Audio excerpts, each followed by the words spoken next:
kebanggaanku.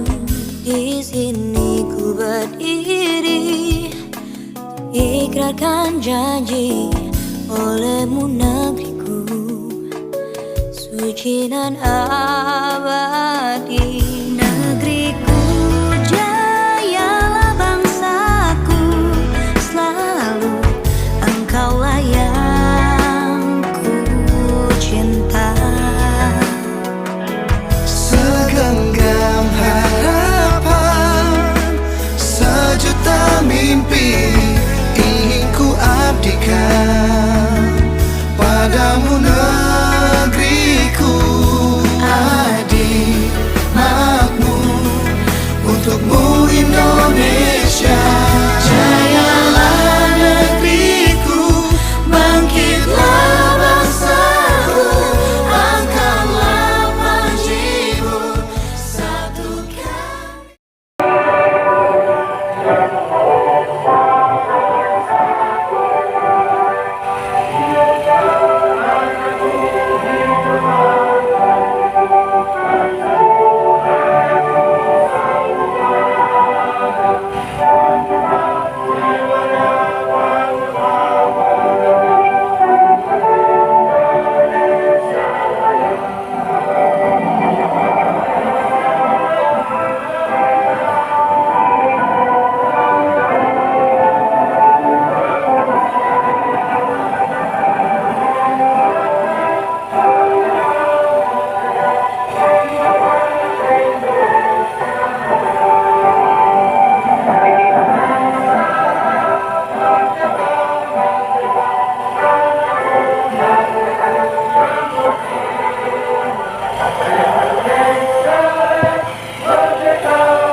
Lestari di bidang kebencanaan. Jadi saya mewakili pemerintah daerah mengucapkan sekali lagi banyak-banyak terima kasih. Dan tadi saya lupa, sebetulnya tadi itu yang hadir sini Pak Sekda, ya. Pak Sekda Kabupaten Rembang, Pak.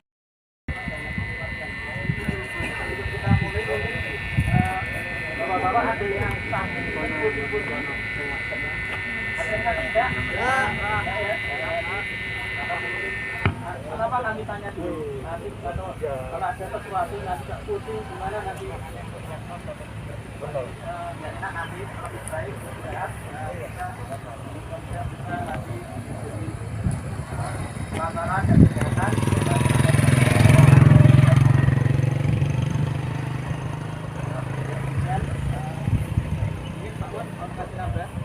Panas Pak. Setelah Rebo mana? Gresik. Sekali lagi Pak ya, yang kompak ya. Yuk.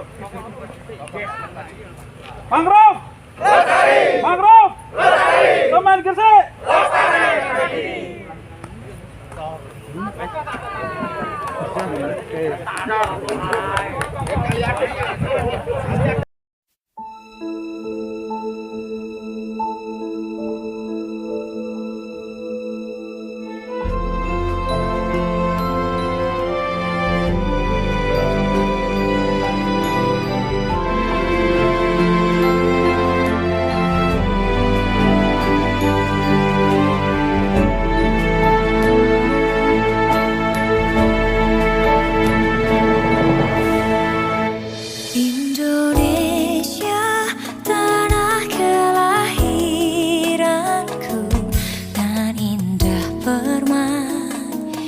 Kebanggaanku, di sini ku berdiri, ikrarkan janji olehmu negeriku, suci dan abadi.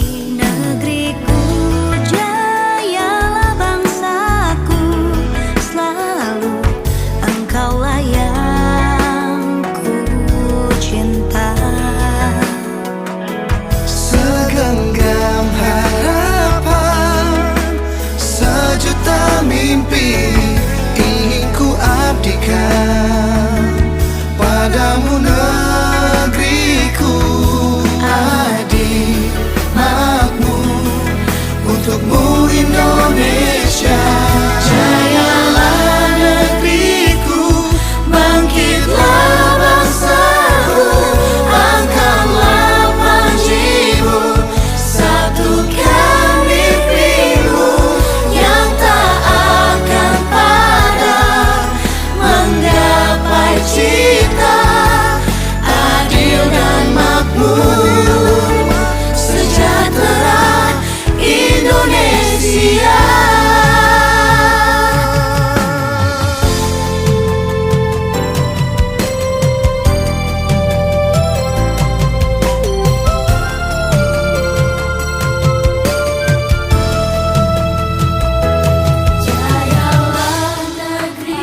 Bu.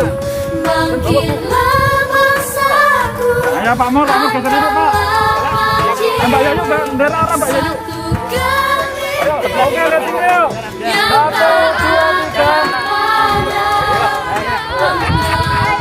Oke, 1, 2, 3. Diangkat bibitnya Pak, diangkat Pak. Oke. Sejahtera Indonesia.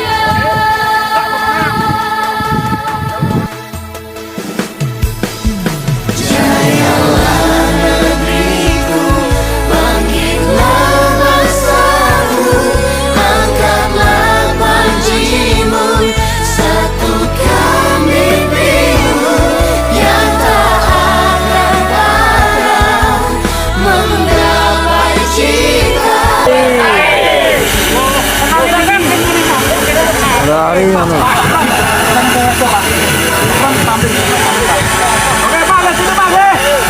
Manggup. Oke, manggup. Teman kerja. Tahun tanding. Oke, ulangi sekali lagi, lihatnya di drone ya. Oke. Sam minta tolong. Oke, sekali lagi. Oke, siap. Lihatnya di drone. Siapa Bapak? Manggup. Teman kerja. Oke, ulangi sekali lagi. Nanti yang heboh ya terakhir ya gitu. Heboh lagi Pak. Mangrove. Teman kerja.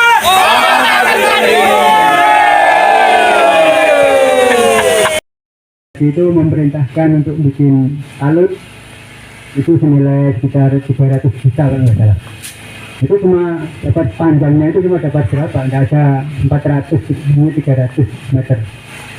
Dengan batu yang dasarnya itu diambilkan dari batu gunung, yang satunya itu hampir berat 1 truk lah. Jadi 1 truk itu muatnya cuma batu satu-satu gitu untuk dasaran talut pantai di Tempera. Tapi sekarang kalau panjenengan lihat di sana, buktinya tersebut sudah hilang karena sudah tenggelam. Padahal tingginya sekitar 3 meter. Jadi itulah fenomena daripada pantai atau pasir. Bisa menenggelamkan, nanti bisa kalau ada angin barat atau timur itu bisa muncul lagi setengah meter. Nanti tenggelam lagi, hilang lagi. Itu selanjutnya.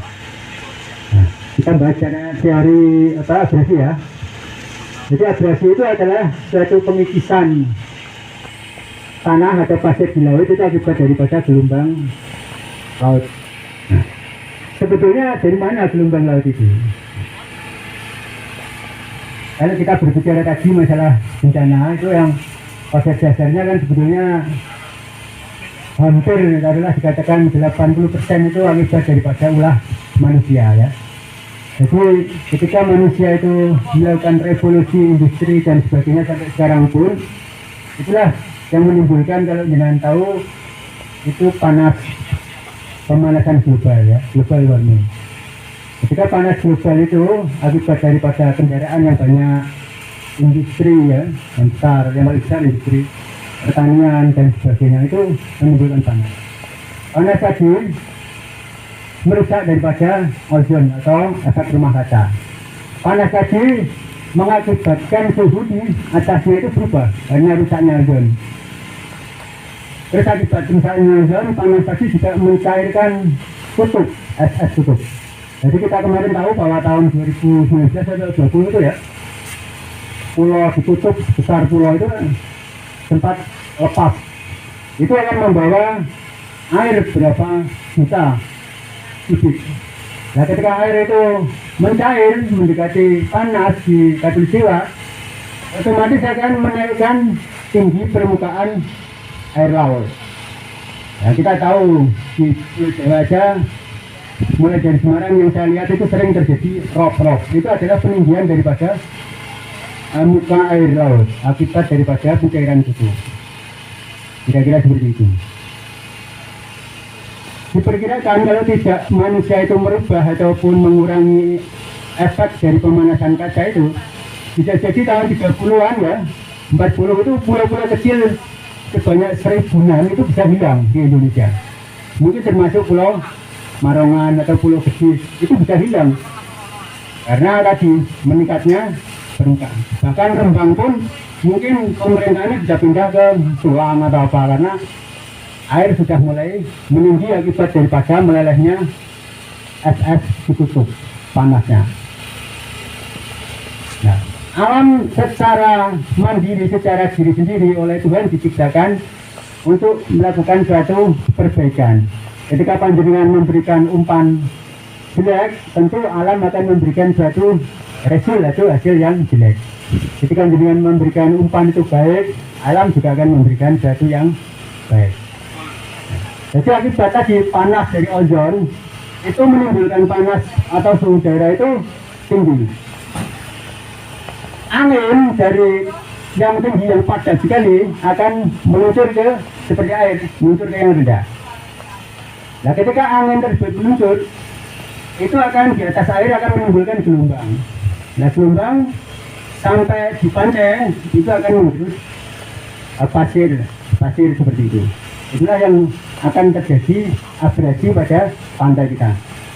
Jadi hampir di seluruh dunia ya, tidak cuma di Rembang saja, tapi yang kita sebagai warga Rembang itu kita membahas permasalahan yang ada di Rembang untuk abrasinya. Jadi ketika angin bertiup menekan permukaan air sampai di darat jadi gelombang.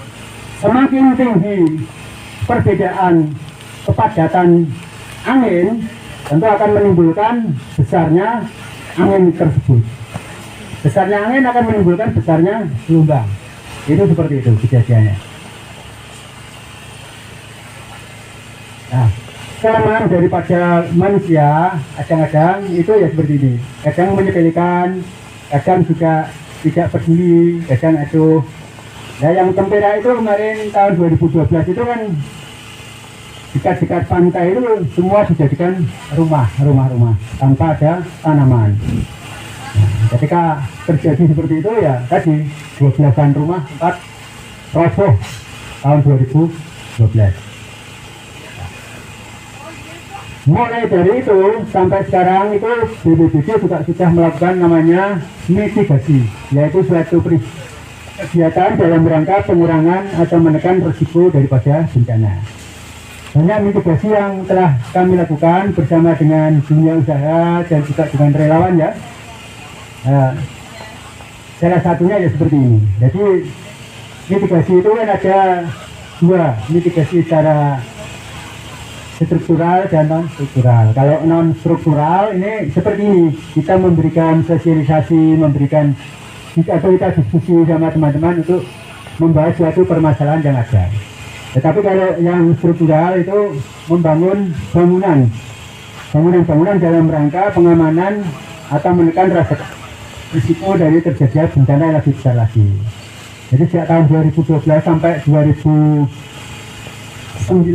kemarin, 2020 ya, itu kita masih mengadakan pembangunan yang bersifat struktural di sepanjang pantai Rembang yang tadi sudah diceritakan ya, sekitar 60 km itu sepanjang bangun talut-laut, jadi ya itu kita sudah melakukan hal-hal seperti itu. Hanya memang pembangunan itu tidak sesuai dengan standar yang berlaku untuk suatu bangunan, nilai-nilai bangunan itu. Mengapa? Karena memang nilainya daripada pembangunan tersebut itu sangat kecil. Jadi seharusnya kok membuat JC itu panjangnya minimal 150, kita hanya membangun cuma 70. Karena apa? Dananya kita itu cuma 200. Kalau dananya untuk mencapai 150 meter, itu tentu dibutuhkan dana yang lebih besar. Saja pemerintah masih belum mampu untuk mengakumulasi seperti itu. Dan mulai tahun 2021, sesuai dengan Permendagri itu kita tidak diperkenankan untuk melakukan pembangunan struktural atau fisik ya, tidak dilakukan seperti itu karena akhirnya berpindah kepada dinas permukiman atau PU ya, dinas pekerjaan umum. Kembali pada masalah abrasi di Rembang. Jadi pada tahun 2011 sampai 2014 itu kita Rembang itu pernah diteliti sama MAFAI ya. MAFAI itu mengambil disertasi di Jerman itu meneliti perairan laut utara terhadap abrasi. Itu memang diceritakan dalam disertasi tersebut itu kebanyakan masalahnya karena masalah alam abrasi sendiri, bukan masalah manusia. Tapi kalau tadi kembali pada akar yang saya katakan di depan, itu sebetulnya alam tadi memberikan apa kepada panjenengan imbalan sesuai dengan yang panjenengan atau kita semua tanam. Ketika memberikan jelek ya nanti akan memberikan seperti itu. Tapi kalau menghadapi sikap daripada bencana, tentu kita tidak perlu khawatir. Sebagai orang beragama tentu kita semua tahu maksud daripada Tuhan mengadakan atau menciptakan bencana. Nah, panjenengan mungkin tidak begitu memperhatikan, ya toh, pentingnya pohon, ya toh, atau pentingnya laut dan sebagainya. Akibat bencana ini panjenengan jadi akan tahu. Jadi jangan memandang bencana itu sebagai suatu hukuman daripada Tuhan, tetapi ambil daripada hikmahnya. Jadi saya membaca dari lansiran tulisan dari luar-luar itu akibat COVID sekarang ini ya. Hanya mengatakan COVID 2 tahun itu bencana. Tapi COVID sendiri ketika kita melihat dari sisi positif, itu ozon yang kemarin itu terlalu buka itu mulai menutup sedikit-sedikit. Kenapa? Akibat daripada COVID, industri ya itu berkurang, pelayaran berkurang, pencemaran laut juga berkurang. Tidak ada apa transportasi yang tinggi. Begitu juga kita tidak boleh keluar PPKM. Itu hikmah daripada yang positif ya tadi, mengurangi polusi yang ada. Sehingga bumi akan memberikan kita imbalan yang lebih bagus lagi. Jadi kalau kita lihat yang di Italia itu, Sungai Rhein itu dulu ketika belum ada pandemi, itu sungainya kotor. Kenapa? Karena turis-turis itu datang itu sering membuang kotoran dan juga akibat solar daripada kapal. Tapi ketika pandemi ini turis tidak ada, sungainya bening, ya loh. Sungainya kembali bening dan ikannya juga mulai banyak. Begitu juga mungkin di sini. Pohon, bagaimana pentingnya suatu pohon? Panjenengan, apakah kira-kira tahu panjenengan? Harga 1 liter oksigen berapa? Masih kau tahu? 1 liter oksigen harganya berapa? Berapa? Nah, 1 liter itu 25.000. Itu aja susah. Kemarin di Pati saya mencari untuk teman saya itu susah. Nah sekarang panjenengan setiap hari berapa liter? 100 liter bayangkan. Oksigen yang dibutuhkan untuk bernapas dengan satu orang satu hari 100 liter. Kalau dikalikan harga 25.000 berapa? 2.500.000. Nah, kenapa panjenengan masih mengeluh sama Tuhan? Kalau sudah diberi seperti itu, dikalikan lagi sampai seumur hidup jenengan berapa? Totalan secara matematis, secara ekonomis dan seperti itu. Terus bagaimana seharusnya jenengan bisa mensiasati? Tentu yang menghasilkan oksigen itu kan salah satunya pohon. Panjenengan di sini menanam pohon mangrove sama pohon apa cemara itu akan menghasilkan. Ya cukup butuh satu orang itu mungkin sekitar kalau pohon besar itu 7 atau 10 batang itu. Itu menghasilkan oksigen yang bisa mencukupi untuk satu orang. Jadi perbanyaklah menanam itu. Untuk wilayah Rembang sendiri kan karakter komposisi dari tanah itu kan berbeda di setiap daerahnya. Tapi secara garis besar ada yang namanya lumpur menurut masa itu sama pasir. Nah tinggal kalau kita melakukan suatu reboisasi ataupun penghijauan itu kita lihat karakter. Kalau mangrove mungkin di medan-medan yang berlumpur. Kalau di apa Cemara mungkin di medan-medan yang berpasir, kan seperti itu. Kenapa harus demikian? Mangrove itu mempunyai zat pada akarnya itu yang merupakan katalis daripada tanah. Nah, ketika ditanam di pantai yang berlumpur, lumpur ketika terkena air itu sebenarnya akan lembek.